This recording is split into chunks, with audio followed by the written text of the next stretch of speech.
Kerala university BCom 6ാം സെമസ്റ്ററിലെ auditing എന്ന സബ്ജക്റ്റിൻ്റെ 4ാമത്തെ module നമ്മൾ start ചെയ്യുകയാണ്. സോ ആദ്യത്തെ 3 മൊഡ്യൂൾ ഞാൻ ഓൾറെഡി അപ്ലോഡ് ചെയ്തിട്ടുണ്ട്. ദയവിചെയ്ത് അത്രയും കാര്യങ്ങളൊന്ന് കേൾക്കുക. സോ നമുക്കിപ്പോൾ 4ാമത്തെ മൊഡ്യൂൾ സ്റ്റാർട്ട് ചെയ്യാം.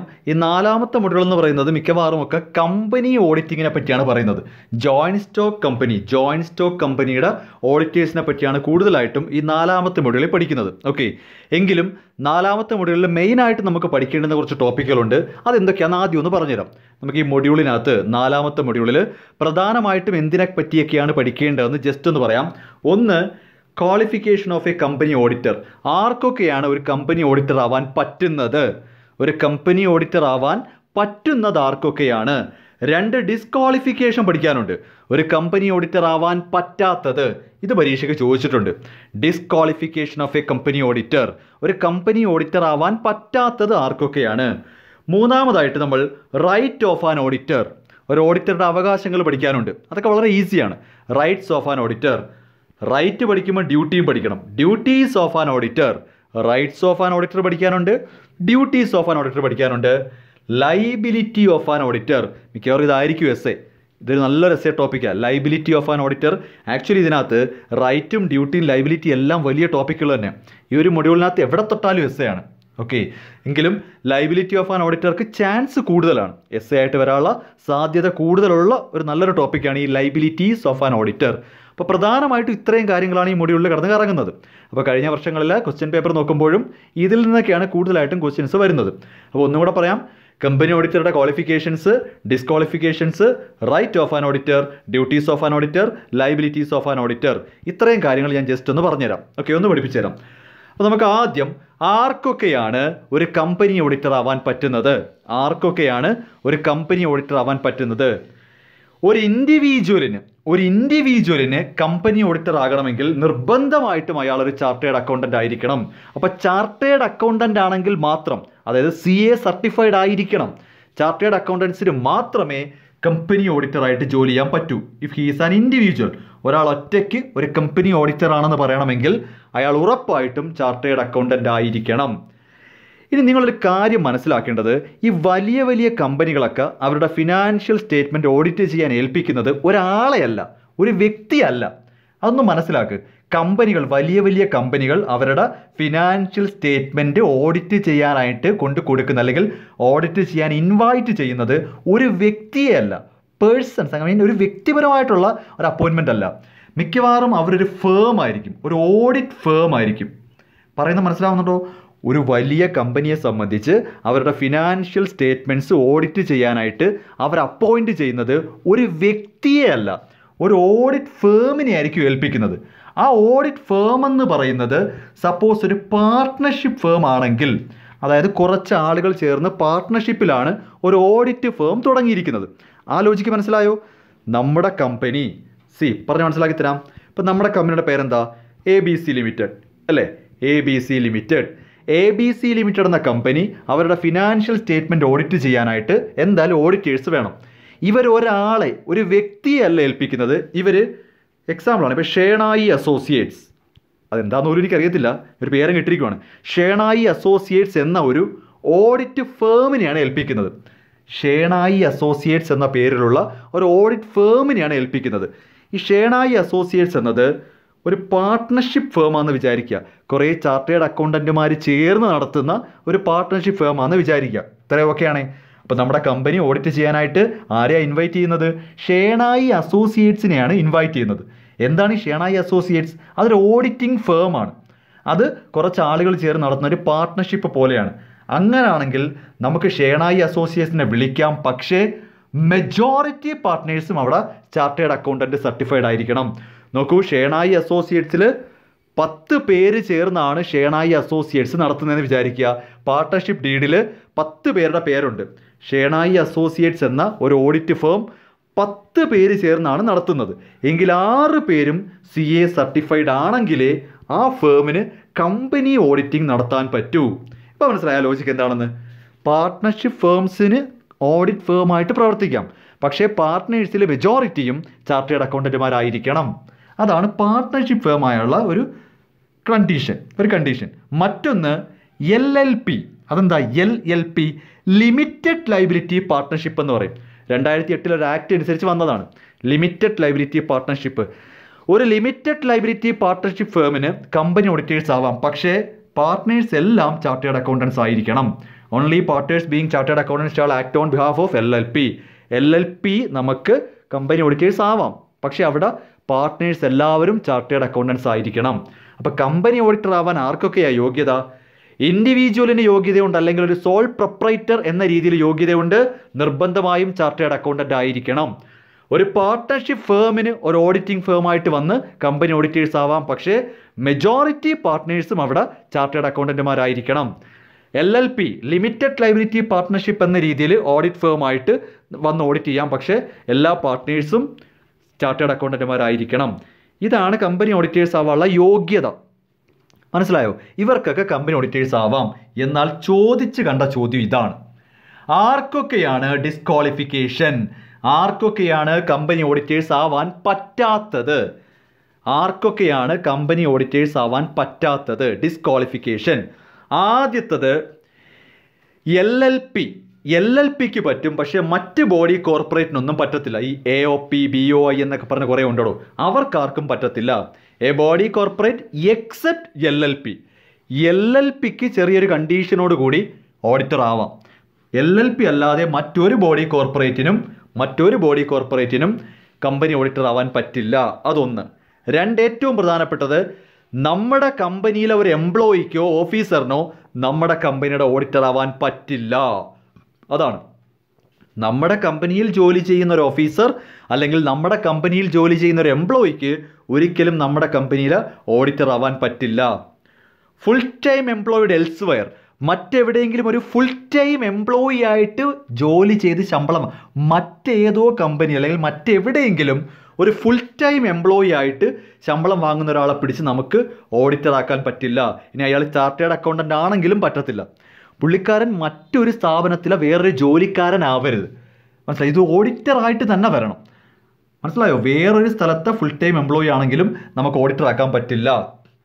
കമ്പനിയുടെ എംപ്ലോയി, പാർട്ട്ണർ, ഓഫീസർ ഇവർക്ക് ആർക്കും പറ്റത്തില്ല.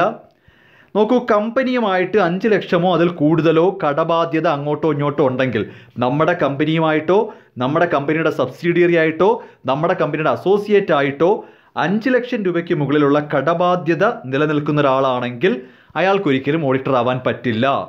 മറ്റൊന്ന്, നമ്മുടെ കമ്പനിക്ക് വേണ്ടി ഒരു തേർഡ്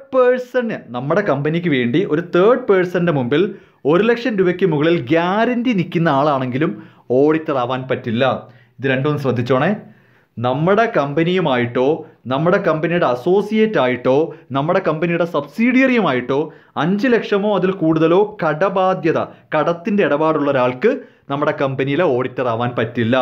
മറ്റൊന്ന്, നമ്മുടെ കമ്പനിയുടെ പേരിൽ ഒരു തേർഡ് പേഴ്സണായിട്ട്, അതായത് നമ്മുടെ കമ്പനിയുടെ പേരിൽ ഒരു തേർഡ് പേഴ്സണ് ഗ്യാരണ്ടി നിൽക്കുന്ന ആൾക്കാർക്കും നമ്മുടെ കമ്പനിയിൽ ഓഡിറ്റർ ആവാൻ പറ്റില്ല.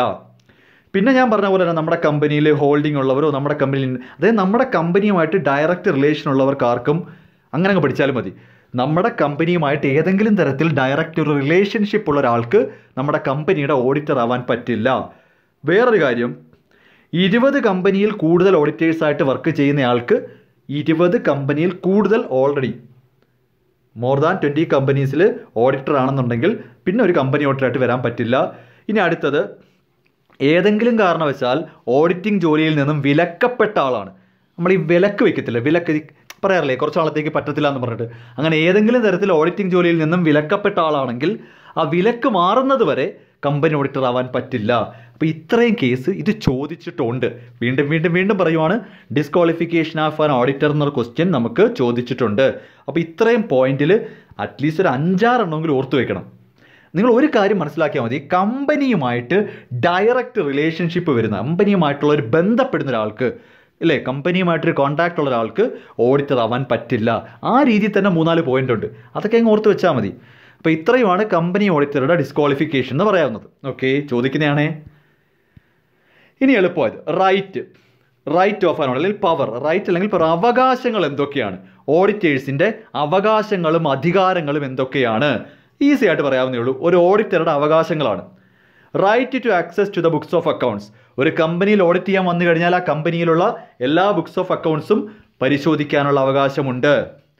Right to obtain explanation and information from officers.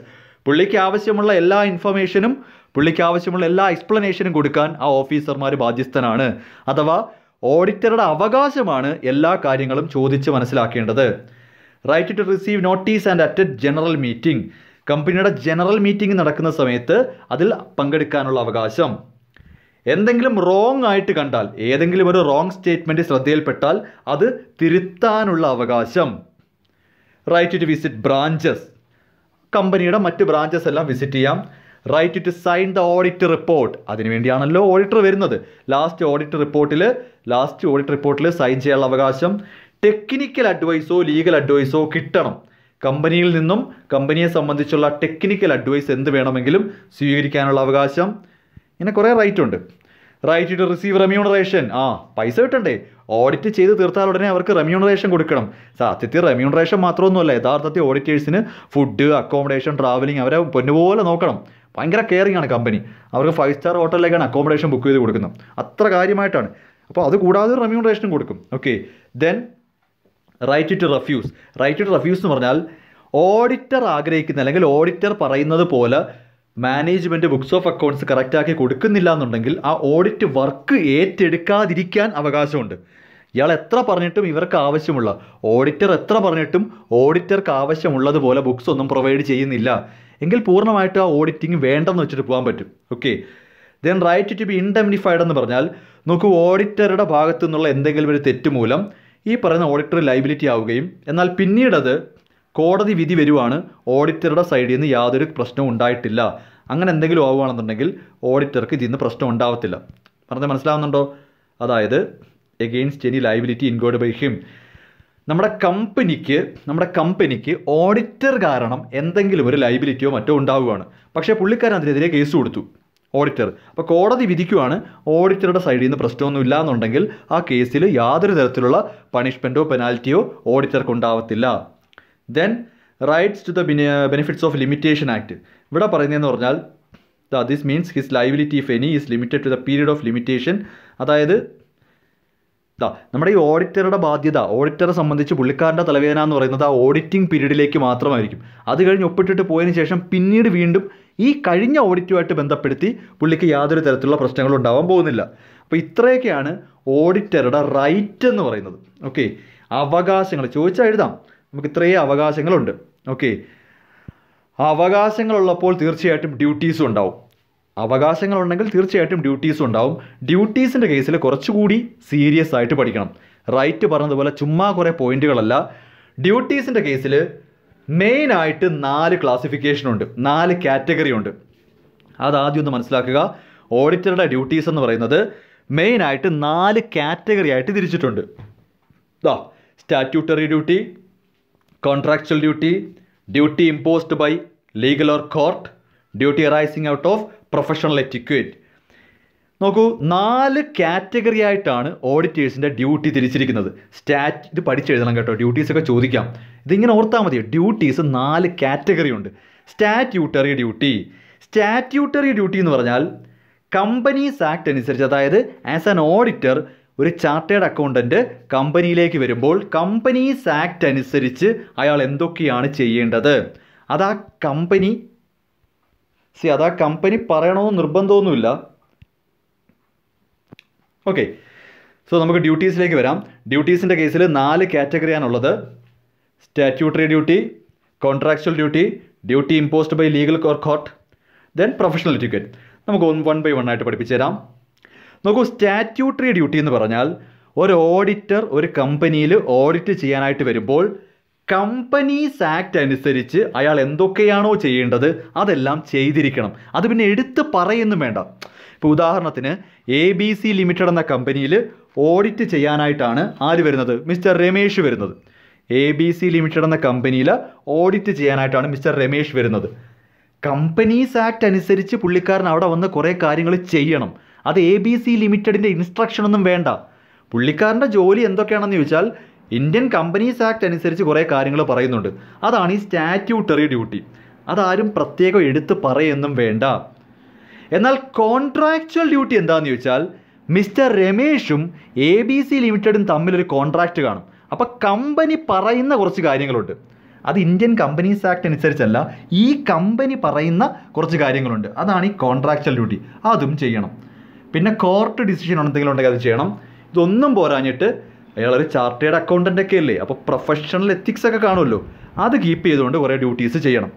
ഇപ്പോൾ നമ്മളെ സംബന്ധിച്ചിപ്പോൾ ഒരു ഡോക്ടറെ സംബന്ധിച്ച് അയാൾക്ക് പ്രൊഫഷണൽ എത്തിക്സ് ഉണ്ടല്ലോ, അതനുസരിച്ച് ചെയ്യേണ്ട കുറച്ച് കാര്യങ്ങളുണ്ട്. എന്ന് പറയുന്ന പോലെ പ്രൊഫഷണൽ എറ്റിക്വേറ്റ് എന്ന് അതാണ് നമ്മളീ പറയത്തില്ലേ പ്രൊഫഷണൽ എത്തിക്സ് എന്നൊക്കെ, അത് തന്നെ സംഭവം. ഓക്കെ, അപ്പോൾ ആദ്യം നമുക്ക് സ്റ്റാറ്റ്യൂട്ടറി ഡ്യൂട്ടീസ് നോക്കാം. അതായത് കമ്പനീസ് ആക്റ്റിൽ പറയുന്ന കാര്യങ്ങളാണോ ഒരു ഓഡിറ്റർ എന്തൊക്കെ ചെയ്യണമെന്ന് ഇന്ത്യൻ കമ്പനീസ് ആക്ട് പറഞ്ഞിട്ടുണ്ട്. അതെന്തൊക്കെയാണെന്ന് ചോദിച്ചു കഴിഞ്ഞാൽ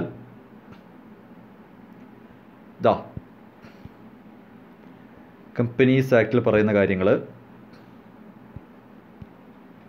first of all duty to make report.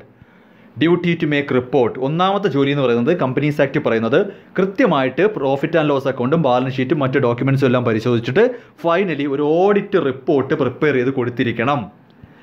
അടുത്തത് ഇൻവെസ്റ്റിഗേറ്റേഴ്സിനെ അസിസ്റ്റ് ചെയ്യണം. അതായത് ഏതെങ്കിലും തരത്തിൽ കമ്പനിയിലെ ഇൻവെസ്റ്റിഗേഷനോ മറ്റു കാര്യങ്ങളോ എന്തെങ്കിലും നടക്കുവാണെങ്കിൽ ആ ഇൻവെസ്റ്റിഗേറ്റേഴ്സിനെ ഈ ഓഡിറ്റ് ചെയ്യപ്പെടുന്ന ആൾ അപ്പം നമ്മളെ കേസിൽ ഞാൻ രമേഷ് എന്ന എക്സാമ്പിളല്ലേ, പുള്ളിക്കാരൻ ഹെൽപ്പ് ചെയ്തിരിക്കണം. ഓരോ പോയിന്റിലും കൃത്യമായിട്ടുള്ള വിവരങ്ങൾ അയാൾ വേണം അന്വേഷിച്ചെടുക്കാൻ. അതായത് ഞാൻ കാര്യം പറയട്ടെ, ഇത് ഒരേ സമയം റൈറ്റുമാണ് ഡ്യൂട്ടിയുമാണ്. ഓരോ ടൈമിലും അയാൾക്ക് വേണ്ടുന്ന ഇൻഫർമേഷൻ പുള്ളിക്കാരൻ ചോദിക്കണം, അതൊരു ഡ്യൂട്ടിയാണ്. ചോദിക്കുമ്പോൾ കമ്പനിയിൽ നിന്ന് ഇൻഫർമേഷൻ കിട്ടും, അത് അയാളുടെ റൈറ്റ്. അതായത് ഇയാൾ വെറുതെ മിണ്ടാതിരുന്നാൽ അവർ കൊണ്ട് കൊടുക്കത്തേന്നുമില്ല. ഡ്യൂട്ടിയുടെ ഭാഗമായിട്ടാണ് പറയുന്നത്. കൃത്യമായിട്ട് എന്തൊക്കെയാണ് ഡീറ്റെയിൽസ് അയാൾക്ക് വേണ്ടത് അതെല്ലാം എൻക്വയറി ചെയ്തിരിക്കണം, അതൊരു ഡ്യൂട്ടിയാണ്. അപ്പോൾ ഇന്ത്യൻ കമ്പനീസ് ആക്ട് അങ്ങനെയാണ് പറയുന്നത്. ദെൻ സ്റ്റാറ്റ്യൂട്ടറി റിപ്പോർട്ട് സർട്ടിഫൈ ചെയ്തിരിക്കണം, profit and loss account certify ചെയ്തിരിക്കണം, ഇങ്ങനത്തെ കുറേ ഡ്യൂട്ടീസൊക്കെ ഉണ്ട്. ദെൻ പബ്ലിക് ഡെപ്പോസിറ്റിനെ കുറിച്ചുള്ള റിപ്പോർട്ട് കൊടുത്തിരിക്കണം, ഓഡിറ്റ് റിപ്പോർട്ടിൽ സൈൻ ചെയ്തിരിക്കണം, കമ്പനിയുടെ സോൾവൻസി ഡിക്ലെയർ ചെയ്തിരിക്കണം, സെൻട്രൽ ഗവൺമെൻറ് അസിസ്റ്റ് ചെയ്തിരിക്കണം. ഇങ്ങനെ കമ്പനീസ് ആക്ട് പറഞ്ഞിരിക്കുന്ന കുറേ ഡ്യൂട്ടീസ് ഉണ്ട്. ഒരു ഓഡിറ്റർ ചെയ്യേണ്ടുന്ന കമ്പനീസ് ആക്ട് അനുസരിച്ച് കുറച്ച് ഡ്യൂട്ടീസ് ഉണ്ട്. ഓക്കെ, അതിനെയാണ് നമ്മൾ എന്തെന്ന് പറയുന്നത്, സ്റ്റാറ്റ്യൂട്ടറി ഡ്യൂട്ടീസ് എന്ന് പറയുന്നത്. അപ്പോൾ അതെന്ന് പറഞ്ഞാൽ ഇന്ത്യൻ കമ്പനീസ് ആക്ട് പറയുന്ന കാര്യങ്ങളാണ്. നെക്സ്റ്റ് കോൺട്രാക്ച്വൽ ഡ്യൂട്ടിയാണ്. നോക്കൂ, കോൺട്രാക്ച്വൽ ഡ്യൂട്ടി എന്ന് ഉദ്ദേശിക്കുന്നത് ഈ പറയുന്ന കമ്പനിയും ഓഡിറ്ററും തമ്മിലുള്ള കോൺട്രാക്റ്റിൻ്റെ പുറത്തുള്ള കുറച്ച് ഡ്യൂട്ടീസാണ്. അപ്പോൾ കൃത്യമായിട്ട് കാര്യങ്ങളെല്ലാം ചെയ്തിരിക്കണം. അങ്ങനെ കുറേ കാര്യങ്ങളുണ്ട്. അതായത് യാതൊരു തരത്തിലുള്ള ഡിലേയും വരുത്തരുത്, കമ്പനിയുടെ രഹസ്യങ്ങളൊന്നും പുറത്തുപോയി പറയരുത്, അങ്ങനത്തെ കുറേ കാര്യങ്ങളാണ് ഈ കോൺട്രാക്ച്വൽ ഡ്യൂട്ടി. അത് കമ്പനിയും ഈ പറയുന്ന ഓഡിറ്ററും തമ്മിലുള്ള കോൺട്രാക്റ്റിൻ്റെ പുറത്താണ് വരുന്നത്. നെക്സ്റ്റ് കോർട്ട് ഓർഡർ വഴിയുള്ള കുറച്ച് ഡ്യൂട്ടീസ് ഉണ്ട്.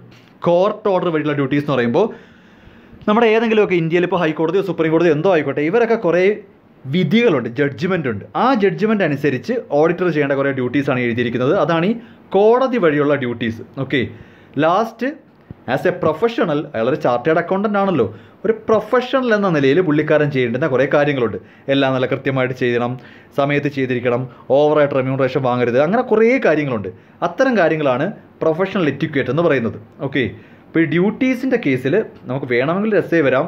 അപ്പോൾ ഇങ്ങനെ സമ്മപ്പ് ചെയ്യാം. മെയിനായിട്ട് 4 കാറ്റഗറിയാണ് ഉള്ളത്. Statutory duty, contractual duty. Statutory duty എന്ന് പറഞ്ഞാൽ മനസ്സിലായോ, ഇന്ത്യൻ കമ്പനീസ് ആക്ടിലാണ് അതെല്ലാം പറഞ്ഞിരിക്കുന്നത്. അത് പഠിച്ചിട്ടാണ് അയാൾ അങ്ങോട്ട് വരുന്നത്. അപ്പോൾ അത്തരം കാര്യങ്ങൾ ചെയ്യാൻ പിന്നെ ഈ കമ്പനി ആവശ്യപ്പെടണ്ട, അയാൾ താനെ വന്നങ്ങ് ചെയ്തോളൂ അത്. പക്ഷേ കോൺട്രാക്ച്വൽ ഡ്യൂട്ടി അങ്ങനല്ല, അത് കമ്പനിയും ഓഡിറ്ററും തമ്മിലുള്ള കോൺട്രാക്റ്റിൻ്റെ പുറത്താണ് അത്തരം കാര്യങ്ങളൊക്കെ ചെയ്യുന്നത്. പിന്നെ കോർട്ട് ഓർഡർ വഴി വല്ലതും കാണും. ഇതൊന്നും പോരാതെ ആസ് എ ചാർട്ടേഡ് അക്കൗണ്ടൻറ്റ് അയാളൊരു പ്രൊഫഷണൽ ആണല്ലോ, അതനുസരിച്ച് അയാൾ കുറേ ഡ്യൂട്ടീസ് ചെയ്തോളും. നെക്സ്റ്റ് ടോപ്പിക് എന്ന് പറയുന്നത് ഇത് പ്രധാനപ്പെട്ടതാണ്, ഓഡിറ്റ് റിപ്പോർട്ട്. അടുത്ത ടോപ്പിക്കാണ് ഓഡിറ്റ് റിപ്പോർട്ട്. ഓഡിറ്റ് റിപ്പോർട്ട് എന്താണെന്ന് ചോദിച്ചു കഴിഞ്ഞാൽ ഈ ഓഡിറ്റിങ്ങിൻ്റെ അവസാനം ഓഡിറ്റേഴ്സ് പുള്ളിക്കാരൻ്റെ ഒപ്പീനിയനും ഫൈൻഡിങ്സും എല്ലാം റിപ്പോർട്ടാക്കി എഴുതി കൊടുക്കുന്നതിനെയാണ് ഓഡിറ്റ് റിപ്പോർട്ട് എന്ന് വിളിക്കുന്നത്.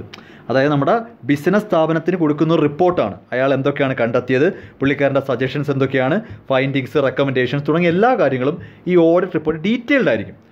ഓഡിറ്റർ പുള്ളിക്കാരൻ്റെ വ്യൂ ഇങ്ങനെ എക്സ്പ്രസ് ചെയ്യും, അതാണ് ഓഡിറ്റ് റിപ്പോർട്ട്. എന്നാൽ ഓഡിറ്റ് റിപ്പോർട്ടല്ല ഓഡിറ്റ് സർട്ടിഫിക്കറ്റ്. ഈ ഓഡിറ്റ് റിപ്പോർട്ട് എന്ന് പറയുന്നത് കുറച്ച് ഡീറ്റെയിൽഡ് ആയിരിക്കും. അതിനകത്ത് അയാൾ കണ്ട കാഴ്ചകൾ, ഫൈൻഡിങ്സ്, സജഷൻസ്, റെക്കമെൻഡേഷൻസ് എല്ലാം കാണും. എന്നാൽ ഓഡിറ്റ് സർട്ടിഫിക്കറ്റ് എന്ന് പറഞ്ഞാൽ ജസ്റ്റ് നിങ്ങളുടെ ഡേറ്റ എല്ലാം ശരിയാണ് എന്നൊരു സർട്ടിഫിക്കറ്റാണ്. അത് അത്രയും ഡീറ്റെയിൽ ആയിട്ടായിരിക്കത്തില്ല, ജസ്റ്റ് നിങ്ങളുടെ ഫിനാൻഷ്യൽ സ്റ്റേറ്റ്മെൻറ്റുകളെല്ലാം കറക്റ്റ് ആണെന്ന് എഴുതി ഒപ്പിടുന്ന പരിപാടിയാണ് ഈ പറയുന്ന ഓഡിറ്റ് സർട്ടിഫിക്കറ്റ്. ഓഡിറ്റ് റിപ്പോർട്ട് അങ്ങനല്ല, അതിനകത്ത് കംപ്ലീറ്റ് എക്സ്പ്രഷൻ കാണും, ഇയാളുടെ എല്ലാ കാര്യങ്ങളും കാണും. ഓക്കെ, അപ്പോൾ ഓഡിറ്റ് സർട്ടിഫിക്കറ്റ് എന്ന് പറഞ്ഞാൽ ഫിനാൻഷ്യൽ സ്റ്റേറ്റ്മെൻറ്റ്സ് എല്ലാം കറക്റ്റാണ് എന്നൊരു ഗ്യാരൻറ്റിയാണ്. ഓഡിറ്റ് റിപ്പോർട്ടിൽ അങ്ങനെ ഒരു ഗ്യാരൻറ്റി ഒന്നും അല്ല പറയുന്നത്. പുള്ളിക്കാരൻ പറയുന്നതും കാണുന്നതും കേട്ടതും എല്ലാം കൂടെ ഒരു റിപ്പോർട്ടാക്കി കൊടുക്കുകയാണ്. മനസ്സിലാവുന്നുണ്ടോ? ഇപ്പോൾ നിങ്ങൾ ഡിഗ്രിയുടെ കേസ് പറഞ്ഞുതരാം. നിങ്ങൾ ഡിഗ്രി പാസ്സാവുമ്പോഴാണ് ഈ സർട്ടിഫിക്കറ്റ് കിട്ടുന്നത്. പക്ഷേ നിങ്ങൾക്ക് മാർക്ക് ലിസ്റ്റ് ഉണ്ട്, മാർക്ക് ലിസ്റ്റ് അത് നിങ്ങൾ ഫെയിലായാലും കിട്ടും. നിങ്ങൾ പാസ്സായാൽ മാത്രമേ ഡിഗ്രി സർട്ടിഫിക്കറ്റ് കിട്ടൂ. പക്ഷേ നിങ്ങളുടെ മാർക്ക് ലിസ്റ്റ്, അതായത് തോറ്റു എന്ന് എഴുതിയ മാർക്ക് ലിസ്റ്റ് നിങ്ങൾക്ക് കിട്ടുമെന്ന് പറയുന്ന പോലെ ഓഡിറ്റ് റിപ്പോർട്ടിനകത്ത് നെഗറ്റീവും പോസിറ്റീവും എല്ലാം കാണും. ഓഡിറ്റ് സർട്ടിഫിക്കറ്റ് അങ്ങനല്ല. ഓഡിറ്റ് സർട്ടിഫിക്കറ്റ് എന്ന് പറഞ്ഞാൽ എല്ലാ കാര്യവും ശരിയാണ് എന്നും പറഞ്ഞാണ് സർട്ടിഫിക്കറ്റ് കൊടുക്കുന്നത്. വ്യത്യാസം മനസ്സിലായോ? അതാണ് ഓഡിറ്റ് റിപ്പോർട്ടും ഓഡിറ്റ് സർട്ടിഫിക്കറ്റും തമ്മിലുള്ള വ്യത്യാസം. ഇതൊരു ഷുവർ ക്വസ്റ്റ്യനാണ്. 2 ടൈപ്പ് ഓഡിറ്റ് റിപ്പോർട്ടുണ്ട്, മിക്കവാറും ഇത് ചോദിക്കും. 2 ടൈപ്പ് ഓഡിറ്റ് റിപ്പോർട്ടുണ്ട്. അൺക്വാളിഫൈഡ് റിപ്പോർട്ടും ക്വാളിഫൈഡ് റിപ്പോർട്ടും. അൺക്വാളിഫൈഡ് റിപ്പോർട്ടും ക്വാളിഫൈഡ് റിപ്പോർട്ടും കേൾക്കുമ്പം തോന്നും ഇതാണ് നല്ലതെന്ന്. ക്വാളിഫൈഡ് റിപ്പോർട്ട് അടിപൊളി. അയ്യേ, അൺക്വാളിഫൈഡ് റിപ്പോർട്ട് കൊള്ളത്തില്ല. തിരിച്ചാണ്. അൺക്വാളിഫൈഡ് റിപ്പോർട്ട് എന്ന് പറഞ്ഞാൽ ഓഡിറ്റർക്ക് യാതൊരു ഒബ്ജക്ഷനുമില്ല, പ്രത്യേകിച്ചൊന്നും പറയാനില്ല, സൂപ്പർ, എല്ലാം കറക്റ്റാണെന്ന് എഴുതി കൊടുക്കുന്നതാണ്. അൺക്വാളിഫൈഡ് റിപ്പോർട്ടിനകത്താണ് ഓഡിറ്റർ സാറ്റിസ്ഫൈഡ് ആണെന്ന്. പുള്ളിക്കാരൻ പ്രത്യേകിച്ച് ഒരു കമൻറ്റും വേറെ എഴുതിയിട്ടില്ല, എല്ലാം ഓക്കെ ആണ് എന്നാണ് അൺക്വാളിഫൈഡ് റിപ്പോർട്ടിൽ പറയുന്നത്. എന്നാൽ ക്വാളിഫൈഡ് റിപ്പോർട്ട് എന്ന് പറഞ്ഞാൽ എല്ലാം ഓക്കെ ആണെങ്കിലും ചില പ്രശ്നങ്ങളൊക്കെ ഉണ്ടെന്ന് എഴുതി വെച്ചിരിക്കും. മനസ്സിലാവുന്നുണ്ടോ? ഓക്കെ ആണ് എന്നൊക്കെ പറഞ്ഞാലും അയാൾ കമൻ്റ് എഴുതി വെക്കും, സബ്ജക്റ്റ് ടു സർട്ടൺ കണ്ടീഷൻ. കണ്ടോ, ബുക്കൊക്കെ ഓക്കെ ആണ് പക്ഷേ എന്ന ആറ്റിറ്റ്യൂഡാണ്, കുറച്ച് കുഴപ്പങ്ങളൊക്കെ ഉണ്ടല്ലോ എന്നാണ് റിപ്പോർട്ട് കൊടുക്കുന്നതെങ്കിൽ അതാണ് ക്വാളിഫൈഡ് റിപ്പോർട്ട്. ഒരു പ്രശ്നമില്ല, പെർഫെക്റ്റ് ആണ്, ഒരു കുഴപ്പമില്ലെന്നുണ്ടെങ്കിൽ അൺക്വാളിഫൈഡ് റിപ്പോർട്ടാണ് കൊടുക്കുന്നത്. ഇത് മിക്കവാറും ചോദിക്കാൻ സാധ്യതയുണ്ട്. Different types of audit report ചോദിക്കുമ്പോൾ തിരിച്ചെഴുതി വെക്കരുത്. അൺക്വാളിഫൈഡ് റിപ്പോർട്ടാണ് നല്ലത്. The auditor is satisfied. Qualified report എന്ന് പറഞ്ഞാൽ അത്ര സാറ്റിസ്ഫൈഡ് അല്ല, എന്തൊക്കെയോ കുഴപ്പങ്ങൾ ഉണ്ടെന്നാണ് അതിൻ്റെ അർത്ഥം. ഓക്കെ, സോ അപ്പോൾ റൈറ്റ് ഓഫ് ഓഡിറ്റർ, ഡ്യൂട്ടീസിൻ്റെ കാര്യത്തിൽ അങ്ങനെ 4ആയിട്ട് തന്നെ പഠിക്കണേ. അതങ്ങനെ തന്നെ വായിച്ചു നോക്കണം. Contractual, statutory, court order, professional etiquette, അതാണ് ഡ്യൂട്ടീസിൽ പഠിക്കേണ്ടത്. പിന്നെ ഓഡിറ്റ് റിപ്പോർട്ട് എന്താണ്? 2 ടൈപ്പ് ഓഡിറ്റ് റിപ്പോർട്ട്. ഇത്രയും നന്നായിട്ട് നോക്കി വെക്കുക. Here comes the hero. ഇതായിരിക്കും മിക്കവാറും എസ്സേ. ഇതായിരിക്കുമെന്ന് വെച്ച് കഴിഞ്ഞാൽ നല്ലൊരു എസ്സേ ടോപ്പിക്കാണ്, എടുത്തു വെക്കാതെ നല്ലൊരു എസ്സേ ടോപ്പിക്കാണ്. Auditors liability. പിന്നെ ഈ 3 എണ്ണമല്ലേ ഉള്ളൂ. ഈ 3 എണ്ണം എന്ന് പറയുന്നത് ഇപ്പോൾ ഒരു 30 എണ്ണമായിട്ട് അങ്ങ് തിരിയും. പ്രത്യക്ഷത്തിൽ 3 ലയബിലിറ്റിയേ ഉള്ളൂ, പക്ഷേ ഇത് കുറച്ചുണ്ട് പറയാൻ. ഈ ഒരുപാട് കാര്യങ്ങളുള്ളത് നല്ലതാണ് പിള്ളേരെ. അപ്പോൾ ചോദിക്കും, ഇയാൾ എന്ത് മണ്ടത്തരമായി പറയുന്നത്? ഞാൻ പറയുന്നത് കറക്റ്റാണ്. ഒരുപാട് കണ്ടൻ്റുള്ള ടോപ്പിക്ക് എസ്സേ വരുന്നതാണ് നല്ലത്. കാര്യം നിങ്ങൾക്ക് എന്തെങ്കിലുമൊക്കെ എഴുതാൻ കാണും. ചിലപ്പോൾ നിങ്ങൾക്ക് പണി കിട്ടുന്നത് ഒരുപാടൊന്നും എഴുതാനില്ലാത്തെടുത്ത് 15 മാർക്ക് ചോദിക്കുമ്പം നിങ്ങൾ ഗ്യാസ് അടിച്ച് കത്തി വെച്ച് ചുമ്മാ അലമ്പാക്കും. ലയബിലിറ്റീസ് ഓഫ് ആൻ ഓഡിറ്ററൊക്കെ ചോദിച്ചാൽ ഇത് എഴുതി തീർക്കാൻ തന്നെ സമയം കിട്ടത്തില്ല, അത്രയ്ക്കും ഉണ്ട്. അപ്പോൾ ഇതിൻ്റെ പകുതി എഴുതിയാൽ തന്നെ പേപ്പറൊക്കെ അങ്ങ് നിറയും. ഞാനൊക്കെ അങ്ങനെ ചിന്തിക്കും. നിങ്ങൾ വലിയ ടോപ്പിക്ക് കിട്ടുന്ന നല്ലതാണോ, അത് പഠിച്ചുകൊണ്ട് പോയിട്ട് പകുതിയെ ഓർമ്മയുള്ളെങ്കിലും നിങ്ങൾക്ക് ആവശ്യത്തിൽ കൂടുതൽ എഴുതാം. പക്ഷേ ചെറിയ ടോപ്പിക്കൊക്കെയാണ് എസ്സേ വരുന്നതെങ്കിൽ എത്ര കിടന്ന് എഴുതിയാലും പേപ്പർ നിറയത്തില്ല. കുറച്ച് കാര്യങ്ങളൊക്കെ പേപ്പറിൽ വേണം കേട്ടോ. അപ്പോൾ ലയബിലിറ്റീസിനെ പറ്റി പറയുവാണ്. നമുക്ക് പ്രധാനമായിട്ടും ഒരു ഓഡിറ്റർക്ക് 3 ടൈപ്പ് ലയബിലിറ്റി ഉണ്ട്. ഇത് പഠിച്ചേ പറ്റൂ. 3 ടൈപ്പ് ലയബിലിറ്റി ഉണ്ട്. ഇവിടെയും contractual liability, statutory liability, liability towards third party, ഇങ്ങനെ 3 ലയബിലിറ്റി ഉണ്ട്. എന്തൊക്കെയാണ്? Contractual liabilities, statutory liabilities, liability towards third parties. ഈ പറയുന്ന സ്റ്റാറ്റ്യൂട്ടറി ലയബിലിറ്റി തന്നെ രണ്ടാമത്തെ സ്റ്റാറ്റ്യൂട്ടറി ലയബിലിറ്റി തന്നെ വീണ്ടും 3 ക്ലാസിഫിക്കേഷൻ ഉണ്ട്. സ്റ്റാറ്റ്യൂട്ടറി ലയബിലിറ്റിക്കകത്ത് വീണ്ടും 3 ക്ലാസിഫിക്കേഷൻ. അണ്ടർ കമ്പനീസ് ആക്ട് അനുസരിച്ച് കുറച്ച് ബാധ്യത വരാം. ചാർട്ടേഡ് അക്കൗണ്ടൻ്റ് ആക്ട് അനുസരിച്ച്, മറ്റ് ആക്റ്റുകൾ അനുസരിച്ച്.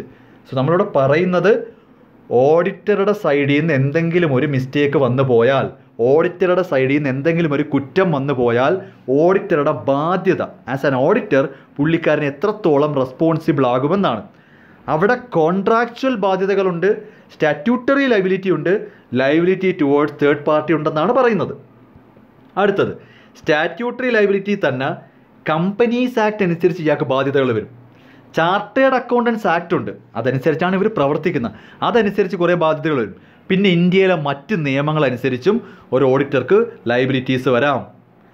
കമ്പനീസ് ആക്ട് അനുസരിച്ച് വീണ്ടും സിവിൽ ലയബിലിറ്റിയും ക്രിമിനൽ ലയബിലിറ്റിയും വരാം. ഇങ്ങനെ പഠിക്കണം.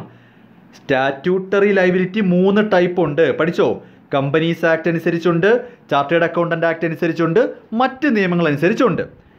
ഈ കമ്പനീസ് ആക്ട് അനുസരിച്ചുള്ള ബാധ്യത വീണ്ടും സിവിൽ ലയബിലിറ്റിയും ഉണ്ട്, ക്രിമിനൽ ലയബിലിറ്റിയും ഉണ്ട്. സിവിൽ ലയബിലിറ്റി വീണ്ടും 2 എണ്ണം, ലയബിലിറ്റി ഫോർ നെഗ്ലിജൻസും ലയബിലിറ്റി ഫോർ മിസ്ഫീസൻസും. ഇത്രയും കാര്യം പഠിക്കണം.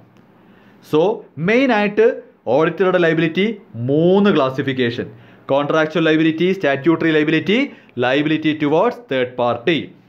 സ്റ്റാറ്റ്യൂട്ടറി ലയബിലിറ്റി തന്നെ വീണ്ടും 3 എണ്ണം, കമ്പനീസ് ആക്ട് അനുസരിച്ച്, ചാർട്ടേഡ് അക്കൗണ്ടൻസ് ആക്ട് അനുസരിച്ച്, മറ്റ് ആക്ടുകൾ അനുസരിച്ച്. കമ്പനീസ് ആക്ട് അനുസരിച്ചുള്ള ബാധ്യത വീണ്ടും 2 classification: civil liability, criminal liability. Civil ലയബിലിറ്റിക്ക് വീണ്ടും 2 classification: liability for negligence, liability for misfeasance. എന്താണ് കോൺട്രാക്ച്വൽ ലയബിലിറ്റി? എന്താണ് contractual liability? Liability arise on account of contract with client. ഓഡിറ്ററും കമ്പനിയും തമ്മിലുള്ള കോൺട്രാക്റ്റിൽ എന്തൊക്കെയാണോ പറഞ്ഞിരിക്കുന്നത് അതിലെന്തെങ്കിലും വീഴ്ച വരുത്തിയാൽ കോൺട്രാക്ച്വൽ ലയബിലിറ്റി ഉണ്ടാവും. ഇതെല്ലാം ഓഡിറ്ററുടെ സൈഡിൽ നിന്ന് വരുന്ന മിസ്റ്റേക്കുകളാണ്. ഓഡിറ്ററുടെ സൈഡിൽ നിന്ന് എന്തെങ്കിലും മിസ്റ്റേക്ക് വന്നാൽ പുള്ളിക്കാരൻ്റെ ബാധ്യതകൾ എന്തൊക്കെയാണെന്നാണ് പറയുന്നത്. കമ്പനിയും ഓഡിറ്ററും തമ്മിൽ ഒരു കോൺട്രാക്റ്റ് ഉണ്ടാകുമല്ലോ, ആ കോൺട്രാക്റ്റിൽ പറയുന്ന എന്തെങ്കിലുമൊക്കെ കാര്യങ്ങൾ ചെയ്തിട്ടില്ലെങ്കിൽ അതിന് കോൺട്രാക്ട് ക്ലയൻറ്റ് കമ്പനി ഓഡിറ്റർക്ക് എന്തെങ്കിലുമൊക്കെ പണിഷ്മെൻറ്റ് കൊടുക്കാം, അല്ലെങ്കിൽ കേസൊക്കെ കൊടുക്കാം. അതിനെയാണ് ഈ കോൺട്രാക്ച്വൽ ലയബിലിറ്റീസ് എന്ന് ഉദ്ദേശിക്കുന്നത്. മീനിങ് മനസ്സിലായോ? അപ്പം ഇപ്പോൾ ഓഡിറ്റർ ഡിലിജൻസോ അല്ലെങ്കിൽ ഡ്യൂ കെയറോ ഒന്നും കൊടുക്കുന്നില്ല, അയാളിവിടെ വന്നിട്ട് ജോലിയൊന്നും ചെയ്യുന്നില്ല, ഉഴപ്പ് നാഗപ്പാട് അങ്ങനെ നമ്മുടെ കോൺട്രാക്റ്റ് പ്രകാരമുള്ള സമയത്ത് തീർക്കുന്നില്ല, ഓവറായിട്ട് റെമ്യൂണറേഷൻ പിന്നെ ചോദിക്കുന്നു, എന്തൊക്കെയോ കാര്യങ്ങൾ കമ്പനിയായിട്ടുള്ള കോൺട്രാക്റ്റ് പറയുന്ന കാര്യങ്ങളൊന്നും അല്ല അയാൾ ചെയ്യുന്നത്. അങ്ങനെയാണെങ്കിൽ പുള്ളിക്കാരന് അതിൻ്റേതായ ബാധ്യതകൾ വരും. അതാണ് കോൺട്രാക്ച്വൽ ലയബിലിറ്റീസ്. അതത്രേ പറയാനുള്ളൂ. എന്നാൽ സ്റ്റാറ്റ്യൂട്ടറി ലയബിലിറ്റിയാണ് ഒരുപാട് പറയാനുള്ളത്. സ്റ്റാറ്റ്യൂട്ടറി ലയബിലിറ്റി തന്നെ, സ്റ്റാറ്റ്യൂട്ടറി ലയബിലിറ്റി എന്ന് ഉദ്ദേശിക്കുന്നത് നിയമപരമായിട്ട് ഓഡിറ്റർ ചെയ്യേണ്ട കുറേ കാര്യങ്ങളുണ്ട്. അതെന്തെങ്കിലും ചെയ്യാതിരിക്കുകയോ ചെയ്യുന്നതിൽ തെറ്റ് വരികയോ ചെയ്താൽ പുള്ളിക്കാരൻ സ്റ്റാറ്റ്യൂട്ടറി ലയബിലിറ്റിക്ക് ബാധ്യസ്ഥനാകും. ഇന്ത്യൻ കമ്പനീസ് ആക്ട് അനുസരിച്ച് തെറ്റുകൾ വരുത്താം, ചാർട്ടേഡ് അക്കൗണ്ടൻ്റ് ആക്ട് അനുസരിച്ച് പറയുന്ന കാര്യങ്ങൾ ചെയ്യാതിരുന്നാൽ കുഴപ്പമാണ്, മറ്റ് നിയമങ്ങൾ അനുസരിച്ചും വരാം. അപ്പോൾ ഇന്ത്യൻ കമ്പനീസ് ആക്ട് അനുസരിച്ച് എന്തൊക്കെ കാര്യങ്ങളാണ് ചെയ്യേണ്ടതെന്ന് ഓഡിറ്റർക്ക് നന്നായിട്ട് അറിയാം. പുള്ളി അത് ചെയ്യാതിരിക്കുകയോ ചെയ്യുന്നതിനകത്ത് എന്തെങ്കിലും വീഴ്ച വരുത്തുകയോ ചെയ്താൽ അത് ഇന്ത്യൻ കമ്പനീസ് ആക്ട് അനുസരിച്ച് പുള്ളിക്കാരൻ ബാധ്യസ്ഥനാകും. മെയിനായിട്ട് കമ്പനീസ് ആക്ട് അനുസരിച്ച് സിവിൽ ലയബിലിറ്റിയും ഉണ്ട്, ക്രിമിനൽ ലയബിലിറ്റിയും ഉണ്ട്. ഈ സിവിൽ ലയബിലിറ്റി എന്ന് പറഞ്ഞാൽ ലയബിലിറ്റി ഫോർ നെഗ്ലിജൻസ് ആവാം, ശ്രദ്ധക്കുറവ്, എന്തെങ്കിലും അങ്ങനെ ശ്രദ്ധക്കുറവ് വരുത്താൻ പാടില്ല. ഓഡിറ്റർ എന്ന് പറഞ്ഞാൽ ഫൈനൽ അതോറിറ്റിയാണ്. ഓഡിറ്ററുടെ സൈഡിൽ നിന്ന് ഒരു കാരണം വെച്ചാലും ഒരു നെഗ്ലിജൻസ് ഉണ്ടാവരുത്. അങ്ങനെ ഉണ്ടായിക്കഴിഞ്ഞാൽ അതൊരു സിവിൽ ലയബിലിറ്റി ആയിട്ട് പണിഷ്മെൻറ്റിന് ബാധകമാകും, പുള്ളിക്കാരൻ പണിഷബിൾ ആകും. ഓക്കെ. മറ്റൊന്ന് ലയബിലിറ്റി ഫോർ മിസ്ഫീസൻസ്, അതായത് ബ്രീച്ച് ഓഫ് ട്രസ്റ്റ് ആണ്. നമ്മൾ ഈ വിശ്വാസവഞ്ചന എന്ന് പറയത്തില്ലേ, എന്തെങ്കിലും ഒരു കാര്യം പറഞ്ഞ് ഏൽപ്പിച്ചത് കൃത്യമായിട്ട് ചെയ്യുന്നില്ല, അല്ലെങ്കിൽ ഓഡിറ്ററെ വിശ്വസിച്ച് എന്തെങ്കിലും ഒരു കാര്യം പറഞ്ഞത് അയാൾ പുറത്തുപോയി പറയുന്നു, അങ്ങനെയൊക്കെ വിശ്വാസവഞ്ചന എന്ന് പറയാം. ഓക്കെ. ഇത് രണ്ടും സിവിൽ ലയബിലിറ്റി ആയിട്ട് കേസ് കൊടുക്കാം. ഇന്ത്യൻ കമ്പനീസ് ആക്ട് അനുസരിച്ച് പുള്ളിക്കാരൻ ചെയ്യേണ്ടുന്ന ജോലികൾ ചെയ്യാതിരുന്നാൽ അത് നെഗ്ലിജൻസോ മിസ്ഫീസൻസോ ആണെങ്കിൽ സിവിൽ ലയബിലിറ്റി ആയിട്ടായിരിക്കും ഓഡിറ്ററുടെ പുറത്ത് കേസ് വരുന്നത്. പിന്നെ കുറച്ചുകൂടി വലിയ കുറ്റങ്ങളുണ്ട്, ക്രിമിനൽ ലയബിലിറ്റി. മനഃപൂർവ്വം തെറ്റായിട്ടുള്ള റിപ്പോർട്ട്, അതായത് വിൽഫുള്ളി അയാൾ ക്രിമിനൽ ഒഫൻസ് നടത്തുവാണ്. കമ്പനിക്കകത്ത് കയറിയിട്ട് ഏതെങ്കിലും തരത്തിലുള്ള ക്രിമിനൽ ഒഫൻസ് നടത്തുകയാണെങ്കിൽ, അതായത് തെറ്റായ റിപ്പോർട്ടിൽ ഒപ്പിടുന്നു, തെറ്റായ കാര്യങ്ങൾ, അത് മീൻസ് ഫുൾ, അതായത് the auditor of a company may be guilty of criminal offence if he willfully makes a statement in any report, return, certificate, balance sheet. പുള്ളിക്കാരൻ മനഃപൂർവ്വം പൈസ അടിച്ചു മാറ്റാൻ, അതിൽ എന്ത് കാര്യത്തിനും ആയിക്കോട്ടെ, ഒരു ക്രിമിനൽ മൈൻഡോട് കൂടി ഒരു ക്രിമിനൽ ഒഫൻസ് ചെയ്ത് കഴിഞ്ഞാൽ അത് ക്രിമിനൽ ലയബിലിറ്റിയിൽ വരും. ഇനി അടുത്തത് ചാർട്ടേഡ് അക്കൗണ്ടൻ്റ് ആക്ട്. ഇപ്പോൾ ഇതുവരെ നമ്മൾ പറഞ്ഞത് കമ്പനീസ് ആക്ട് ആണ്. ആ ഓർഡർ നോക്കിക്കോണേ. അതായത് ഒരിക്കൽ കൂടെ ഒന്ന് ഓർമ്മിപ്പിച്ച് തരാം. ഈ ഒരു ഓർഡർ നോക്കിക്കോണം. നോക്കിക്കോ. സ്റ്റാറ്റ്യൂട്ടറി ലൈബിലിറ്റിയിൽ കമ്പനീസ് ആക്ട് അനുസരിച്ച് സിവിൽ ലൈബിലിറ്റിയും വരാം, ക്രിമിനൽ ലൈബിലിറ്റിയും വരാം. സിവിൽ ലൈബിലിറ്റി തന്നെ നെഗ്ലിജൻസും ആവാം, മിസ്ഫീസൻസും ആകാം. ഇത്രയാണ് ഞാൻ പറഞ്ഞു നിർത്തിയിരിക്കുന്നത്. അടുത്തത് ഇതാണ്, ചാർട്ടേഡ് അക്കൗണ്ടൻറ്റ് ആക്ട് അനുസരിച്ച്. അടുത്തത് ചാർട്ടേഡ് അക്കൗണ്ടൻറ്റ് ആക്ട് അനുസരിച്ച് ഓഡിറ്റർക്കും അതിൻ്റേതായ പ്രശ്നങ്ങളുണ്ട്. അതായത് പ്രൊഫഷണൽ മിസ്കണ്ടക്റ്റ് എന്ന് പറയും. ചാർട്ടേഡ് അക്കൗണ്ടൻറ്റ് ആക്ട് അനുസരിച്ച് ചെയ്യേണ്ടുന്ന കുറച്ച് കാര്യങ്ങളുണ്ട്. അതിൽ ഏതെങ്കിലും ചെയ്യാതിരിക്കുകയോ എന്തെങ്കിലും പ്രശ്നം വരികയാണെന്നുണ്ടെങ്കിൽ ചാർട്ടേഡ് അക്കൗണ്ടൻറ്റ് ആക്ടിൻ്റെ വയലേഷനായിട്ട് കാണിച്ച് പുള്ളിക്കെതിരെ ഡിസിപ്ലിനറി ആക്ഷൻ എടുക്കാൻ പറ്റും. പിന്നെ മറ്റ് നിയമങ്ങൾ, ഇന്ത്യയിലുള്ള മറ്റ് നിയമം, ഇപ്പോൾ IPC ഇന്ത്യൻ പീനൽ കോഡ് അനുസരിച്ച് ഇയാൾക്കെതിരെ നടപടിയെടുക്കാം. ബാങ്കിങ് കമ്പനീസ് ആക്ട് അനുസരിച്ച് എടുക്കാം, income tax act, consumer protection act, life insurance. ഇതിലേതെങ്കിലും ഒരു ആക്ട് അനുസരിച്ച് ചെയ്യേണ്ട കാര്യം ചെയ്യാതിരുന്നാൽ ഓഡിറ്റർ ലൈബിളാകും. ലാസ്റ്റ് ഈ ഓഡിറ്റർ ഒപ്പിട്ട ഡോക്യുമെൻ്റാണ് ഈ ബാങ്കും ടാക്സ് അതോറിറ്റിയും ഗവൺമെൻറ്റും ക്രെഡിറ്റേഴ്സും എല്ലാം വിശ്വസിക്കുന്നത്. അപ്പോൾ ഈ പറയുന്ന ഓഡിറ്റർ സൈൻ ചെയ്തൊരു ഡോക്യുമെൻ്റ് മൂലം തേർഡ് പേഴ്സൺ എന്തെങ്കിലുമൊക്കെ പ്രശ്നങ്ങൾ ഉണ്ടാവുകയാണെന്നുണ്ടെങ്കിൽ ഈ പറയുന്ന ലൈബിലിറ്റി ഉണ്ടാവും. അതായത് ഓഡിറ്റേഴ്സിന് തേർഡ് പേഴ്സണുമായിട്ട് ലൈബിലിറ്റി ഉണ്ടാവും. ഓക്കെ.